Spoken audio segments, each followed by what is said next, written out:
नमस्कार दोस्तों, मैं अंकुर उपाध्याय स्वागत करता हूं आप सभी का एक बार फिर से अपनी नई वीडियो में। दोस्तों, इस वीडियो में आप सभी के साथ बात करूंगा 3 स्टॉक्स के बारे में और ये 3 ऐसे शेयर्स हैं जिन्होंने इन्वेस्टर्स को पूरी तरीके से परेशान करके रखा हुआ है। पूरी तरीके से इन्वेस्टर का पेशेंस टेस्ट कर लिया, पैसा तोड़ दिया और अब सवाल ये है कि भैया ये रिबाउंड करेंगे भी या नहीं करेंगे। कंपनी की बात करी जाए तो कंपनी ऐसा नहीं है कि बेकार है। एक तो सरकारी कंपनी है, एक दिग्गज मिड कैप कंपनी है, ठीक है, टाटा ग्रुप का नाम जुड़ा हुआ है। और तीसरी कंपनी के बारे में अगर बात करूं तो ये एक एक्सचेंज है जो मोनोपोली है, लेकिन अब मोनोपोली है नहीं, मोनोपोली था। तीनों स्टॉक्स के बारे में एक एक करके डिटेल में आपके साथ शेयर करना चाहूंगा चीजें। सबसे पहले IEX, Indian energy exchange, energy का मोनोपोली दोस्तों। ये स्टॉक मार्केट में मोर देन 90% का मार्केट शेयर है इस कंपनी का। लेकिन आज की डेट में मैं आपको बताऊं, मार्केट कपलिंग की ऐसी तलवार लटकी इस कंपनी के ऊपर, मोनोपोली चला गया। अब रीसेंट डेवलपमेंट क्या है पहले वो बताना चाहूंगा। रीसेंट न्यूज आई है 27 जुलाई को, जहां पे खबर थी मार्केट कपलिंग केस को लेकर सुप्रीम कोर्ट ने कहा no interim orders are being passed, no stay being granted. Supreme Court says this is an important matter, deserves to be heard. यानी सुनना चाहिए। रिजल्ट्स आए थे कंपनी के, अगर नतीजों की बात करें तो नंबर्स तो ठीक थे। 121 करोड़ के सामने 135 करोड़ का मुनाफा था, 142 करोड़ के सामने 158 करोड़ का रेवेन्यू था। तो नंबर्स ऐसे कुछ खराब नहीं थे, ठीक थे number. Company set to launch mineral exchange, no effect on market coupling performance. Company submitted DRHP for IGX, high power demand expected. तो कंपनी एक एक्सचेंज मिनरल के लिए लॉन्च करने की तैयारी में है, DRHP भी फाइल कर दिया है। ये अपडेट थी, इससे मार्केट कपलिंग पे कोई फर्क नहीं पड़ेगा, या मार्केट कपलिंग का उस पर कोई फर्क नहीं पड़ेगा। अब 132 रुपए पे शेयर खड़ा है। देखो, मार्केट कपलिंग की वजह से स्टॉक ऑलरेडी काफी ज्यादा करेक्ट हो चुका है। 2 बार 200 रुपए से 130 110 आ गया, इससे ज्यादा क्या करेक्ट होगा।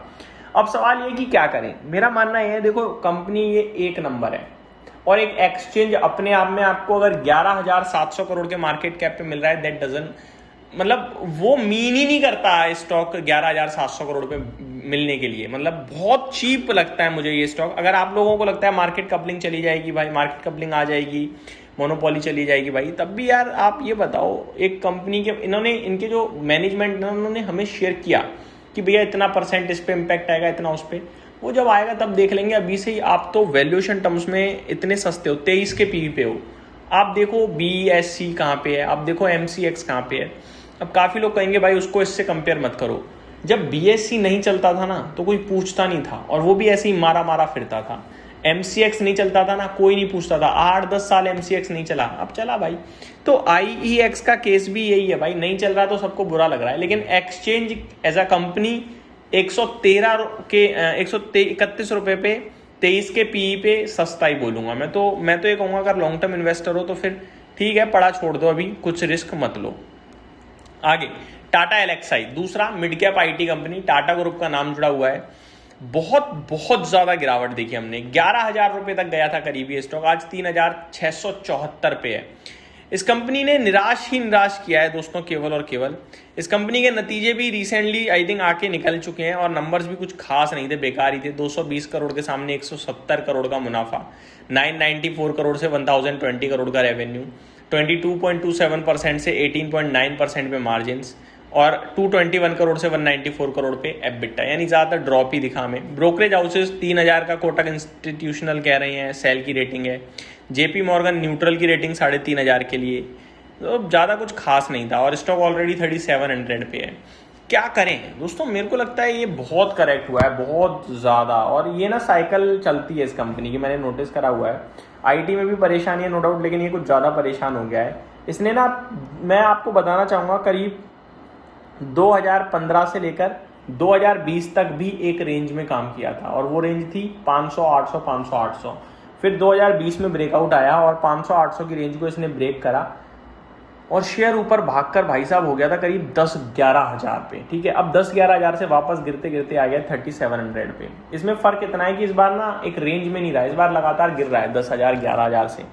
अब ये कब तक गिरेगा ये मुझे नहीं पता, लेकिन मुझे इतना पता है कि ये स्टॉक अगर कोई यहाँ से 15 साल होल्ड करे, 15 तो बहुत बड़ा टाइम बोल दिया, 10 साल 5 साल, तो मेरे को नहीं लगता ये नेगेटिव रिटर्न देगा। इनफैक्ट ये 20% की कैगर से लॉन्ग टर्म में देता आया और मेरा आगे भी मानना है कि ये अच्छा ही करना चाहिए। तो आप इसको लंबी अवधि के लिए रोक सकते हो, बाकी 3 महीने 6 महीने 1 साल 1.5 साल के लिए कोई व्यू नहीं है, अभी कुछ दिखता नहीं है कंपनी में, एक ट्रस्ट है बस कंपनी के ऊपर, इसलिए होल्ड है लॉन्ग टर्म के लिए।